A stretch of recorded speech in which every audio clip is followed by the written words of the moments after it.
مسجد نبوی میں حبشہ کے لوگ ایتھوپیا وہ کر رہے تھے چھوٹے چھوٹے خنجر، اس کے ساتھ نا وہ رقص کر رہے تھے.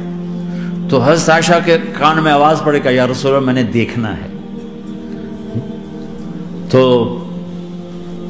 کوئی ہمارے جیسا ہوتا کہتا تو لایا نہیں کرتی، فضول کام دیکھتی. تو نبی کی بیوی کو چل بیٹھ قرآن پڑھ، چل مصلی پہ بیٹھ جا، چل تسبیح پڑھ.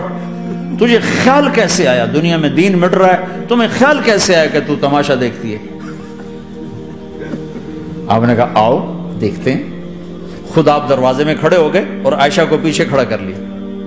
عائشہ رضی اللہ فرماتی میں آپ کے پردے میں کھڑی ہو کر میں دیکھتی رہی یہاں تک کہ آپ تھک گئے. ہمارے نبی تھک گئے، اور تھک کے نہ کبھی یوں ہو جاتے، یوں ہو جاتے، ایک پاؤں کا سارا. پھر کہنے لگے عائشہ بس نہ کریں. میں نے کہا نہیں ابھی میرا دل نہیں بھرا. کہا اچھا ٹھیک ہے. پھر کبھی یوں ہو رہے ہیں، کبھی یوں ہو رہے ہیں، کبھی یوں ہو رہے ہیں، کبھی یوں ہو رہے ہیں. حضرت عائشہ کہتی جب میں نے کہا بس پھر آؤ واپس. یہ میرے نبی کی زندگی ہے. تم لان تان سے زندگی بنانا چاہتے،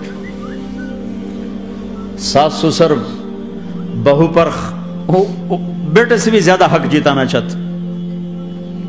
یہ عام معاشرے کی بات بتا رہا ہوں کہ بہت تباہی ہے. میں تو مسائل سن میں نے تو اب اس دفعہ یہ ارادہ ہے کہ اب میں فون چھوڑ دوں گا، نہیں رکھوں گا، کہ میرے اندر ہمت ہی نہیں رہی کہ میں گھروں کے مسائل، میرا کلیجہ پھٹنے کو ہو. ایسے ظلم ہیں.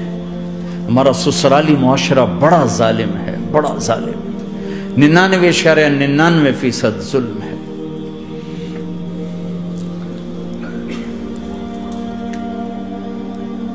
یہاں آنے سے پہلے ایک بچی کی پنڈی سے اس کا فون آیا کہ سسرال نے کہا تھا بچی ہوئی تو طلاق دے دیں.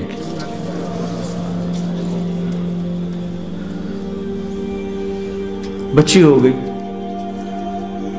میں نے ہاتھ جوڑے، پاؤں پکڑے، میرا کیا قصور ہے، اللہ کی تقدیر ہے. طلاق دے دی، نکال دیا گھر سے. حج میں 2 بچہ بچی ساتھ تھے ابھی میرے حج میں. تو وہ 22-23 سال کا بچہ تھا، اتنی سال کی بچی تھی. تو وہ میرے ساتھ حج میں اکٹھے تھے. تو ہم عرفات میں تھے. تو وہ بچہ میرے پاس آ گیا اور کہا بس مولانا میں اپنے گھر سے بڑا تنگ ہوں اور میں نے فیصلہ کیا میں جاتے اپنی بیوی کو طلاق دے دوں گا.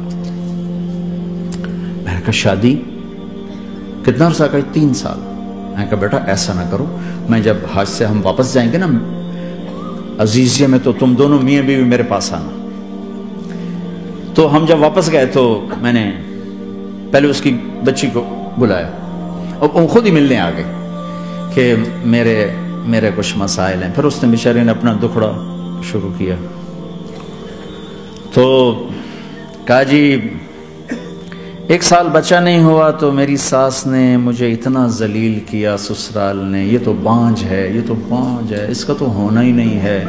اور اتنے تانے کہ میرے ماں باپ بھی رو برا حال، میرا رو برا حال. پھر آخر یہ ہوا کہ چلو میڈیکلی دیکھا جائے، ٹیسٹ کیا گیا تو فالٹ بچے میں نکلا، میں تو کلیئر تھی.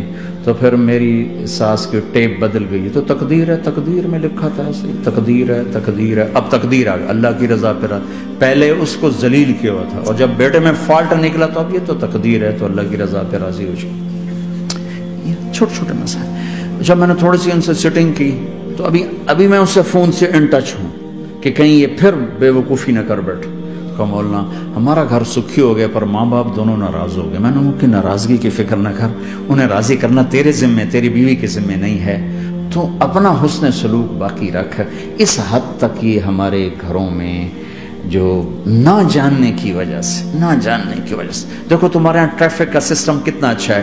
10,000 گاڑیاں چل رہی ہوں، ٹریفک بلاک نہیں ہوتی، چل رہی ہوتی، چونکہ ہر آدمی اپنی لائن میں چل رہا ہے. اور ہمارے پاکستان میں 10 گاڑیاں کٹھی ہو کے سر پھنسا کے کھڑی ہو جاتی ہیں، ساری رات کھلوتے رہتے ہیں، راہ نہیں دیتے، کھلوتے ہیں کئی دفعہ. او تو ہٹ، او تو پیچھے ہو.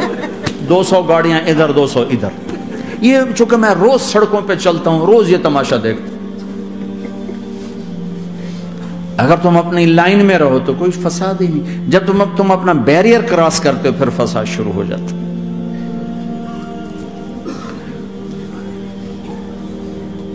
تو بھائیو اپنے نبی کی زندگی سیکھو. ایک سارا کام چھوٹا سا کام, زبان. غیبت چھوڑ دو, جھوٹ چھوڑ دو, گالی چھوڑ دو, تانا چھوڑ دو, طنز چھوڑ دو, برا بھلا کہنا چھوڑ دو, بلکہ حوصلہ افزائی کرو, تعریف کرو.